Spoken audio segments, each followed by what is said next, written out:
Hello, dear fans, friends, and subscribers. Welcome to an exciting cricket show today. And the reason I say an exciting cricket show is that we had a wonderful match which was enacted at the Queen's Park Oval today, where I have to say that West Indies definitely put up a good effort, unlike the first one, where they had the Pakistan innings really under control, as they actually at one point of time the Pakistanis were in danger of being bowled out below 100, and then that 10th wicket partnership between Wahab Riaz and that the 18-year-old boy Shadab Khan really took the Pakistan to a score of 132, a decent total. And the West Indians once again found that the problem was Shadab Khan. Today he went one better. In fact, he collected the man of the match for 4 wickets for 14 runs. And once again there were problems for the West Indies, as they could not pick up his variations in his deliveries. The googly was something which was befuddling them, and even the leg breaks with a lot of variations were really troubling them. And the West Indians and then it was the turn of the West Indies to bat, and the match came down to the wire finally, with Hassan Ali having to defend 14 runs of the 6 balls. And let's see what happened there at the Queen's Park Oval there. So in fact, Sunil Narine started off in a flash. 14 runs were required of the final over, which was bowled by Hassan Ali, for actually the West Indians to actually win that second T20 match.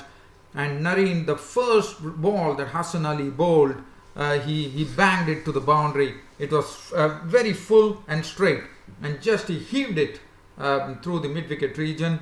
And the next one was a low full toss, but I thought Narine picked up the low full toss very well and banged it over the bowler's head for a boundary.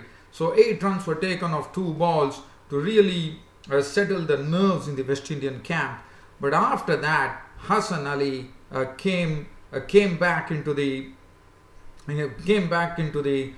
this particular over in a very big way. The next ball was a dot ball which was outside the off stump. Narine tried to swing at it, he missed it, and the 4th delivery that he bowled, he actually bowled a wide. So full delivery that's actually drifted down the leg side.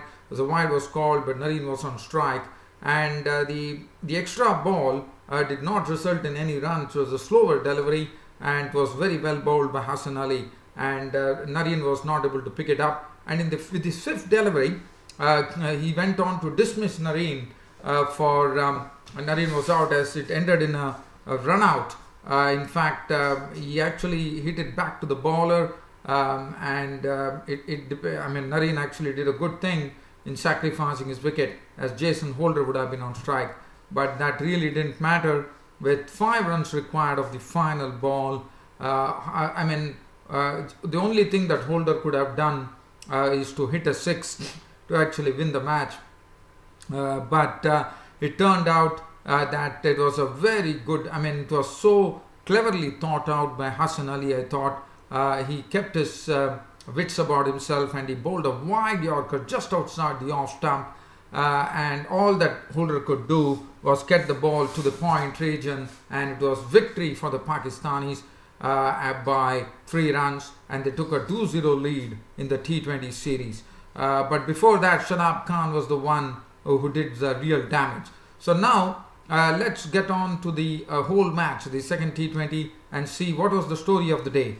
So this match was being played at the Queen's Park Oval, Port of Spain, in Trinidad and Tobago, and the toss was actually won by the West Indies, and West Indies decided that they would insert Pakistan into bat.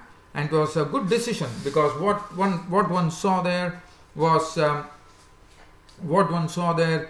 an immediate breakthrough, as Samuel Badri, in his very, very first over, he nipped the wicket of Kamran Akmal by clean bowling him for naught. After that, we had some terrible mix-ups with the Pakistan fielders actually clashing in the sense while picking up the ball or going for a run. So it was a lot of comic stuff going on, and Ahmed Shahzad, who was actually the next wicket to go was Babar Azam. Babar Azam contributed 27 with 4 boundaries. The bowling, Samuel Badri was doing a fine job. He was really throttling the Pakistani batsmen, and the Pakistan batsmen were not able to pick him. So Babar Azam contributed 27 with 4 boundaries, becoming a victim of Brathwaite, the skipper. After that, we saw Ahmed Shahzad was caught by Brathwaite of the bowling. Sunil Narine came into the mix, and he also started troubling the Pakistan batsmen, and he and Samuel Badri did a wonderful job. And then it was the wicket of Ahmed Shahzad was caught by Brathwaite for 14 with 1-4, and Shoaib Malik contributed 28, being a victim of the bowling of Brathwaite. 28 of 20 deliveries, 3 fours and 1 6. Fakhar Zaman was actually given a T20 debut today. One does not know whether he probably has played, but Fakhar Zaman played today, and Fakhar Zaman, as you know, is another talent in Pakistan, because he saw in the Pakistan Super League he scored a lot of runs, so he was given an opportunity and he muffed it. He was a victim of the bowling of Badri for 5, and then suddenly we saw that this Pakistan innings was looking a bit ragged at 87 for 5 in the 15th over, and then Sarfraz Ahmed failed. Sunil Narine was also very difficult. Sunil Narine also came into his own today, and that was good to see. And Sarfraz Ahmed was a victim, caught by Samuels for 12 of 17 balls, 1-4. And then Williams, I think it was Kesrick Williams who actually played in this match, who picked up the wicket of Imad Wazim for 4. Sohail Tanvir Narine, and suddenly this Pakistani innings were really looking like in 16.3 overs. The Pakistan score read 95 for 8, and now it looked like probably Pakistan innings would probably end before they reached the 3-figure mark, but that was not to be. It was the very good batting from Wahab Riaz and Shadab Khan, which took the total to 132 all out, and that was done by actually adding 36 runs partnership, which happened. Which was some valuable runs, I thought, which was added, because in the end analysis that was the one which really mattered the most. And Shadab Khan also did a good job in staying with Wahab Riaz. Wahab Riaz contributed 24 with 1-4 and 2 sixes of just 10 deliveries, and Shadab Khan was run out for 13 of 10 deliveries, 1-4. Hassan is not out or not, and Pakistan, even though they struggled, one thought this was a better effort, but West Indies probably, one has to say, they were guilty of some very poor fielding. Their ground fielding was left much to be desired, as they were not picking up the ball cleanly. There were a lot of fumbles in the field, and one has to say, I think the Pakistan definitely profited from the West Indian shabby fielding, and they got a total of 132 all out. Badri 4 overs 2 for 14 was brilliant. Sunil Narine 4 overs 3 for 22 also did his job brilliantly. Brathwaite was amongst the wickets as well, 4 overs 3 for 37. Kesrick Williams 4 overs 1 maiden 1 for 27, also bowled well. And Jason Holder 4 overs no maiden, none for 32. Now it was the turn of the West Indies to actually chase this total, and it was interesting to see, and one was waiting to see as to how West Indies were going to handle Shadab Khan, the red arm leg spinner, but nothing of that sort happened. Once again, Shadab Khan weaved a web around them. He totally bemused them with his pen, and it was difficult to pick. It all started off with Shadab Khan starting off proceedings by snaking in a magnificent googly, which Craig Walton, it really fished off the pitch, I would say, and Craig Walton, Chadwick Walton was gone, bowled by Shadab Khan for 21 of 25 balls, 2 fours. The next to go, in fact, Evan Lewis was the first wicket to go.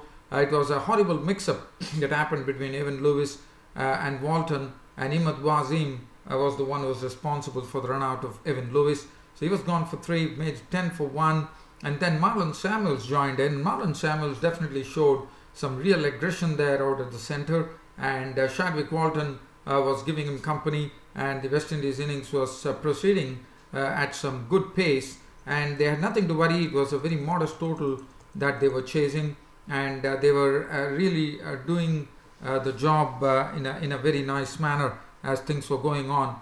But it all started off with that brilliant bowling from Shadab Khan. Shadab Khan was introduced, and suddenly the whole picture of the West Indies innings changed as he picked up first the wicket of Shadab Walton by snaking in a googly into the stumps. He was gone for 21.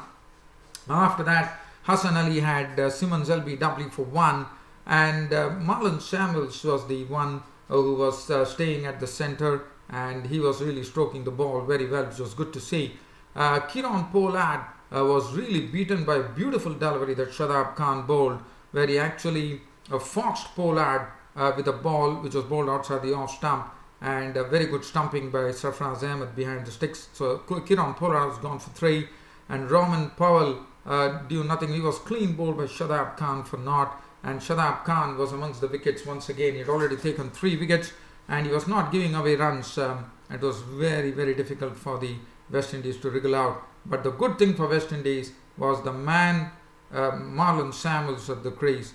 But with only 5 runs added, the big wicket came. I mean, Samuels was doing a good job. He was playing out that final over from Shadab Khan in a very, very calm manner. He knew that it was just a matter of one single delivery or that particular over, and with the 5 balls he had done his job very well. He had defended his wicket, and one more ball and Samuels, if he had survived that, but unfortunately that was not to happen.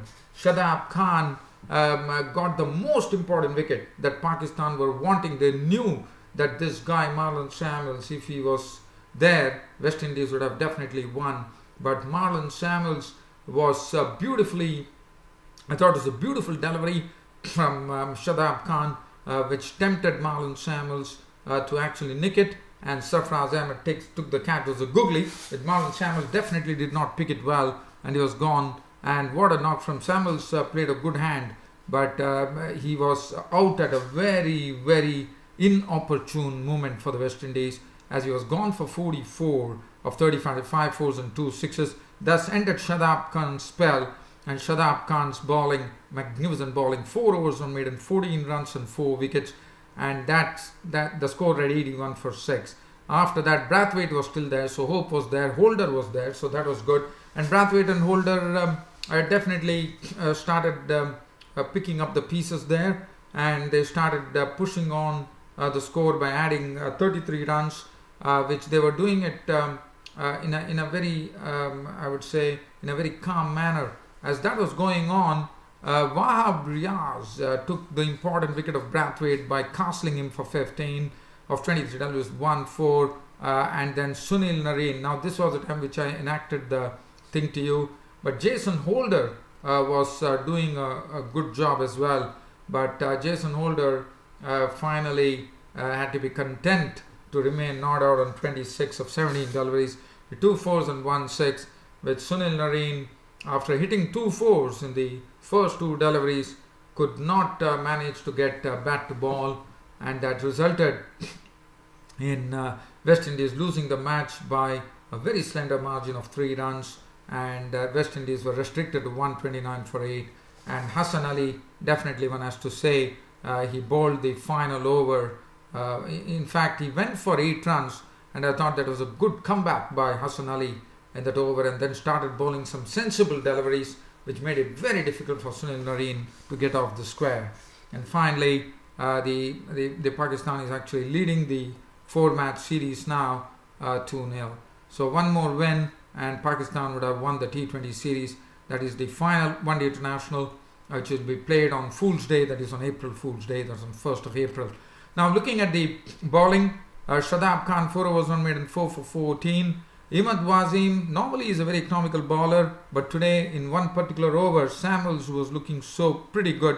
He actually carved him for 19 runs in a single over to put him out of place there. 4 overs none for 28. So 19 runs were taken off a single over by Marlon Samuels. Sohail Tanveer 4 overs none for 29. Hassan Ali definitely deserves credit for coming back well in the final over, 1 for 35. Wahab Riaz 4 overs 1 for 23, bowled an excellent line as well.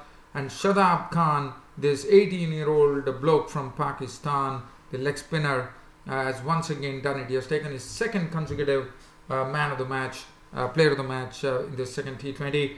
And Shadab Khan is the one which is going to haunt the West Indies, because he was the one who made the difference. Yes, definitely one can say the West Indies put up a very good effort. They also dealt with Shadab Khan well. They were, today he gave 14 runs, but nevertheless, it's a wonderful bowling analysis. But West Indies have only themselves to blame, because they fumbled on the field badly, and that enabled Pakistan to actually go to a score of 132. And probably if some good saves were done, if the balls were picked up clearly, one knew that probably it could have been West Indies' game. But nevertheless, always those things are always there in cricket. But finally, I would say the better team won, and that was Pakistan in a very low affair here, leading the 4 matches 2-0, and Shadab Khan taking the player of the match. Well, dear fans, subscribers, so this is as far as this particular match is concerned. Now, the other thing that I would like to talk before I leave this stage here on this Cricket Happening show today is that, which was very well expected, it was a spin which actually had Ireland in all spots of trouble. And in fact, on the third day itself, Afghanistan managed to complete their victory over Ireland by giving them an innings defeat. So that really says a lot about this Afghanistan team, as how they rooted Ireland. Just going to have a look at the scorecard here as far as Afghanistan and Ireland are concerned. As you know, Ireland actually resumed at their overnight total, which was 174, and they reached 261. Balbirni top scored with 62. Anderson made 61, and Rashid could not pick up any wickets today. He had 5 for 99. And in the second leg, the Irishmen were bowled out for 104 after following on, and Afghanistan thus won by an innings and 172 runs. And Mohammad Nabi was the record-in-chief as far as the second innings was concerned, as he picked up 4 wickets. He picked up 6 wickets for 40. So he went one better than his partner Rashid Khan, as he picked up 6 wickets for 40, and that was a brilliant spell, I thought. So dear fan subscribers, I'm sure Afghanistan are showing their talent in full measure here against Ireland. Well, dear fan subscribers, it's about time for me to say good night on this cricket show, but promising you that you'll be seeing me tomorrow on my next Cricket Happening show. So it's good night.